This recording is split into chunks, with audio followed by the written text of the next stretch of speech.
beautiful, ain't it? Now let's get on with the video. Assassin's Creed is a game that when I think of it, first thing I think of is stabbing people and, I don't know, decapitating someone. And if you don't know what Assassin's Creed is, it's a game that's, well, about being an assassin. You basically live your long, childish dream of dumping someone into hate. That is the only new, right? It's one of the first games I've played that really gave me the feeling of an open world system and how dynamic each consecutive part of its franchise became. It got me thinking, what was the genius that made a manga out of this? This is Assassin's Creed, the manga.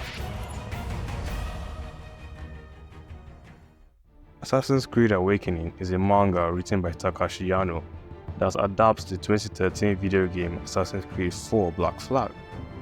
Alright, despite it being a manga adaptation, some characters look like they've been tampered with and not in the right way you're thinking. Like some characters look like they've been messed with, made anew, and rubbed in dirt. I don't know, man. I don't know where this is going. But stick with me here. You know the feeling what you get when a very good character of yours get tampered with and changed to something you do not like? Well, this is it. Okay, don't blame me. That line was directed specifically to a certain character in this manga. It doesn't apply to every single character, alright? Alright. Well, in the game, our main character is Edward Kenway, a pirate, known for his charisma and infinite skill in vast places. He's the kind of guy, if you give him a barrel of rum, he finishes it with 3 cups. Let's just say he's also a magician too. He's one to know where the money is, when the money gets there, and also how to get the money illegally. So yes, all those characteristics are basically what makes up a pirate. So yes, he was a pirate. And now the mangaka saw all this in just one person. How? And now the mangaka, he thought, how can I make this into my own character? How can I make this into an anime? So he now made a summary of all this into one thing. A goddamn psychotic killer. But there are other characters in the manga too, you know, like Blackbeard, this guy, Ade. Hold on. This guy is Nigerian. Alright, everyone calm down. Now we know that we have a very good, reasonable character on the list. Alright? I don't think he should have any flaws or any side effects or something like that. Wait, hold on. Crud. I mean, geez, the size of those things are haunting, man. Now on to the story of Assassin's Creed Awakening. The manga starts off with our main character on a ship, enjoying the sea breeze, basking in the sun, until suddenly, a cannonball straight out of nowhere bashes to the side of his ship and blowing that part off unto no avail. It was the Navy. Well, this is a One Piece reference here, but let's just ignore that. And seeing this One Piece reference, he goes into battle mode, which is the generic pirate jumping onto rope into the other ship's deck and swords clashing all around. All that generic ass shit went down. Then moving on through the battle, which was won, finished, and lost, he stumbles upon a dying assassin who attacks him in a futile last stand in the wreckage of his ship on the shore of an island. The assassin was on a mission to deliver a package and get a reward, but Edward takes the golden opportunity for his hands. On taking his delivery mission, it leads him to encounter with a group called the Knights Templar, who seek to obtain an artifact called the Observatory, which is capable of letting them get their hands on the power to control the minds of people and wiping out all the assassins trying to stop them. Including Edward, by the way, he ain't going nowhere. And now seeing that he shouldn't have delivered the apple, which is a key to the observatory that you're trying to find, then he realizes that, damn, I fucked up. So then he devises a strategic plan to unfuck himself which is a plan that only the greatest of minds will be able to conjure up in the tiniest moment. And what is this plan, you might ask? Well, it's to run, of course. Well, not entirely running though. He tends to go with the flow, apparently. So then again, he follows the Knights Templar guys to a ship where they imprisoned an assassin who knows the location to the observatory. And that's when all of a sudden, once again, another cannonball straight out of nowhere. Wait, huh? Oh, okay, no cannonballs this time. Alright, the ship gets ambushed by assassins, which once again prevented them from knowing where the observatory is. And Kenway at this point seeming like a traitor, cause well, he's with the assassin drip, you know. And so on, fights continue, guns got shot and fired, people got kicked out of the boats, including Kenway, by the way. He's the only one that got kicked off the boat like some douchebag. And Kenway, with his quick wits, realized, god damn, this is a chance to escape. And he swims his way to God knows where. Oh yeah, did I forget to mention our homeboy? I did. Got him there being all that.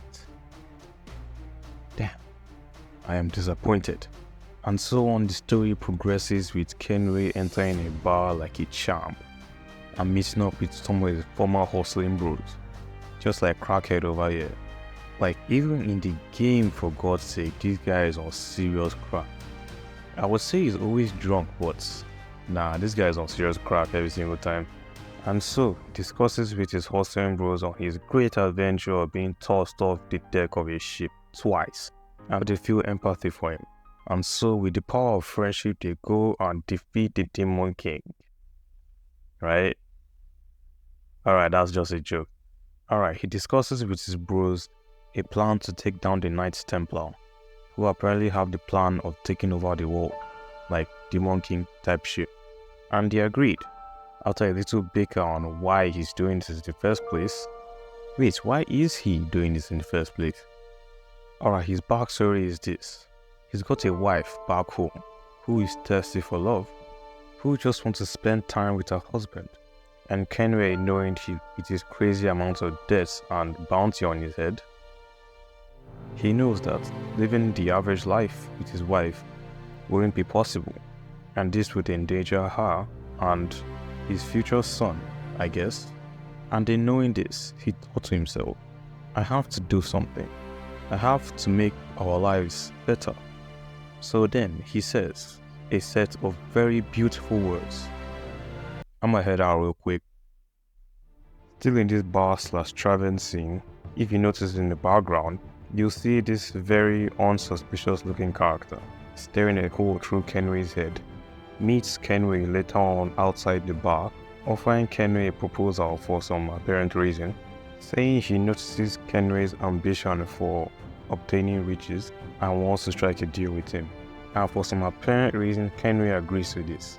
Maybe the reason is because it's to follow the random guy to some random ass island to find the to find Ross treasure.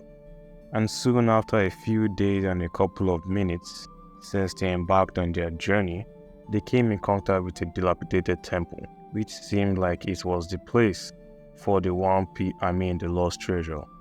And as they approach this building, Kenway gets ambushed by an assassin, and noticing that he got betrayed by his friend, which at the very beginning was very unsuspicious looking. No surprise there, right? Then after being knocked out, he wakes up in a fighting ring, being questioned what happened to the assassin wearing his robe that he stole, and Kenway not being able to answer this question led to a fight, to see if he truly deserves to wear this assassin's cloak. And the end. Yes, that's where it actually ends. What, you're expecting more?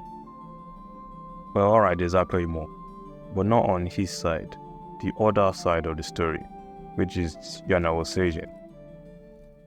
He's a young shonen-aged boy with mommy issues who just wants to live the average teenager's life. When we all know that he's a shonen protagonist, and shonen protagonists do not have that sort of privilege. He got scouted out by a gaming company to beta test a virtual reality gaming simulator that puts you in the exact point of view of any gaming character. And no surprise to us, he plays Assassin's Creed. But there's a twist here. He plays in the point of view of Edward Kenway. And soon after all I previously explained in the first half of this video, he wakes up feeling very uncomfortable after witnessing some hideous mistakes. Then he questions why he even does this in the first place. I won't even blame him. I'll do exactly that. So after diving in and waking up from the game many times, it unlocks a memory of his mom, who left him at a younger shonen protagonist age and never returned back. He started feeling weird and not comfortable diving into the game anymore. And them seeing his unwillingness to continue diving in, a random walker came and explained everything, from his mom being a scientist to the reason she left, which was for a memory synchronizing research, and then revealing that this isn't a gaming company, it's a lab, a memory synchronizing lab. And then this person gets cut short and leaves, and another person comes into the picture, and this person seems to be the head scientist of the lab, and so she threatens him by showing him the lifeless body of his mom hooked up to life-supporting devices. And then this person further explains that his mom was the former head of the lab, and she had mentally trapped herself from revealing memories because she realized too late that she has been working for the Templar Knights all this entire time. So that means the Templar Knights never found where the observatory actually was. So now they're trying to use Seijin's memories to unlock where the observatory actually is now, due to Seijin and his mom being descendants of Kenway. Surprising, ain't it? Because that's the end. Anyways, it is I hope you enjoyed the video. It's the first of its kind, so there are definitely hits here and there. But be sure to tell me in the comments what they were and on what your favorite Assassin's Creed series of its franchise was, like from the games, and what you think on this very video. And also check out my podcast, the link in the description below. I've been me, and ciao.